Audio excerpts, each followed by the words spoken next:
guys, how you doing? And welcome back to Paper Talk on the Stretford Paddock with myself, Abdul. Now today we're just going to be looking at the first thing, which is Sarri's obviously sacked, He has moved on to Juventus, and it sort of brings a talk about the fixtures being released, which we're looking at here in the Daily Mirror. So, there we go.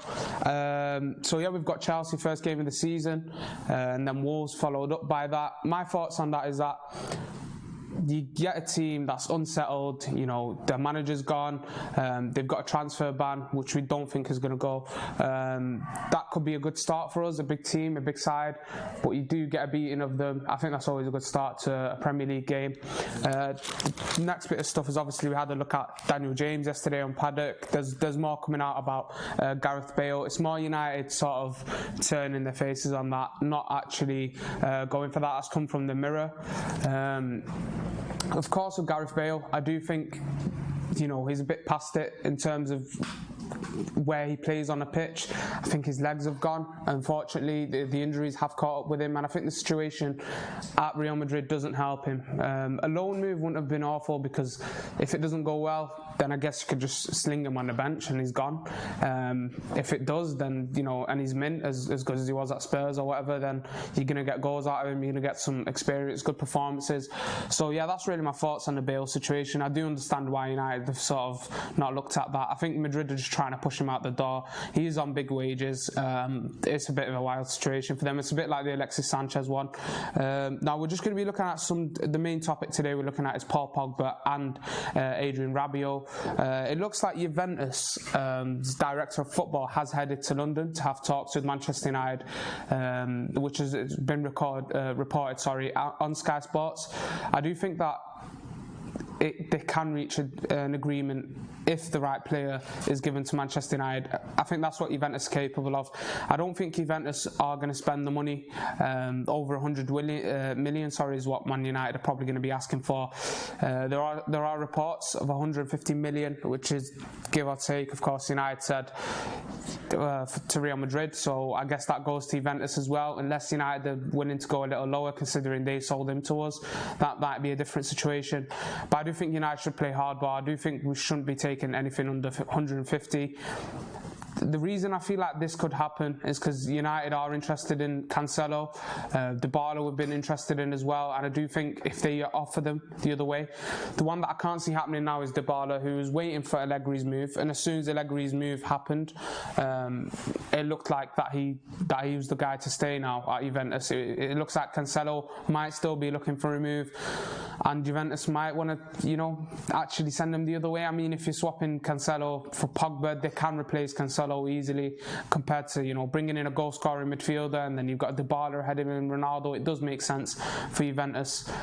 That's why I do feel like this could push all the way to the end of the transfer market, and not just for ours. Obviously in Italy it does continue after the season starts, which is unfortunate for us, because I don't think we'll be able to replace Paul Pogba by then. Of course we won't be. I don't think we can promote any academy player that's going to fill in that void, the goal scoring midfielder. The way you could do that though is bring in Bruno Fernandes before the transfer market closes. I do think though, you know, any other midfielder like a Thomas Partey would be good and sort of replace what Ander Herrera had given us. So, you know, maybe bring in a Thomas Partey, maybe bring in a Bruno Fernandes, balance out the books a bit in midfield, then it might look alright. The other report that we're looking at is Adrian Rabiot. He has come out and said it's basically Manchester United or Juventus. He said that last summer actually, United had an approach, but same as last summer, he said that he's considering it. He said that he'd love to move to Juventus, which of course with the reports, it does look like he'd prefer Champions League football. Which player wouldn't really, especially at the fact that he'd probably start for Juventus with some of the midfielders there moving on. Khedira probably won't be playing there. As for Manchester United with Rabiot, I think if he comes in, is someone that can, you know, win the ball and progress it. And I think that's someone that we've really missed. When we had Herrera and Pogba doing brilliantly in midfield for Manchester United, I thought if you have someone like Rabiot, that would have been an ideal fix right in between them. I thought Matic wasn't the right balance. Even though he did show glimpses in his first season of experience, and going forward he was a lot better as well. I thought he brought out the ball a lot more comfortably. Now he just seems to take an age to turn. Everything seems to take too long with him. So I do think Rabiot should have been a move move that should have, happened over a year or two ago, and I'd still take him now. I think if you give me two midfielders that I bring in, it's probably Adrian Rabiot and Thomas Partey. Those are my ideal signings in midfield. Bruno Fernandes will be good at the tip of the diamond, and I think if you move Juan Mata on, you can then bring Angel Gomez through. That's where I think that's a really good position for him to play, just off the striker as well. He's really quick, when the ball comes across him, at finding players in the pockets. He's good in the tight spaces as well. So I do think Angel Gomez, if Bruno Fernandes is ahead of him, he could pick some things up from his game. We've seen how well Bruno Fernandes did in that final against Holland. When you compare it to the Switzerland game as well, where he was pushed out wide. In the Holland game, he really took up some brilliant positions.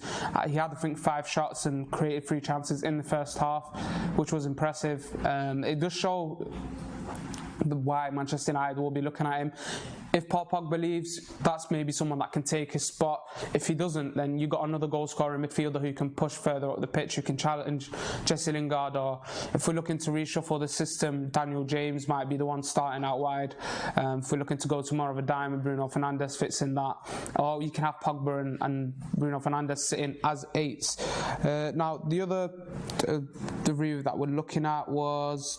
let me just get that up. Sorry, guys. Yeah, Romelu Lukaku, 62 million according to the Daily Mail, that we're asking for. So I'm not too sure in regards to that. I don't think Inter Milan are going to pay that. Serie A sides, they're not really known, other than Juventus over the last couple of seasons, to be paying the big bucks. Unless Inter Milan have changed their approach, we've not really seen them spend drastically.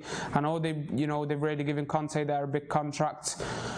And if they do want to challenge Juventus, then they've got to do that. I think United are probably going to have to settle to around 40 to 50. And with reports as well of Ben Yedder possibly coming to Manchester United, that could be a good replacement, in my opinion. That's someone that's got experience in Europe. I remember him scoring against United, Old Trafford, 2 goals. Someone who's done... A lot of people are concerned about his height and everything in the league, but he has done well against physical defenders. And in Spain, I've seen him deal with that. He works around them really well, almost like an Aguero-like player. Of course, not to that level. This season has been involved in 7 goals against the top 4 in La Liga, so that says a lot about him as well. So I'll take that all day. If we can move Lukaku on for 40, 50 million, getting Ben Yedder for around, I think it's £35 million is his buyout clause, and I do think that is a good move. Anyways, guys, that's it for the paper talk today on Stretford Paddock. Make sure you guys catch us on air tomorrow as usual, or I think it's next Monday. Sorry, guys. I'll have to double check with the lads here at Stretford Paddock. But see you guys soon.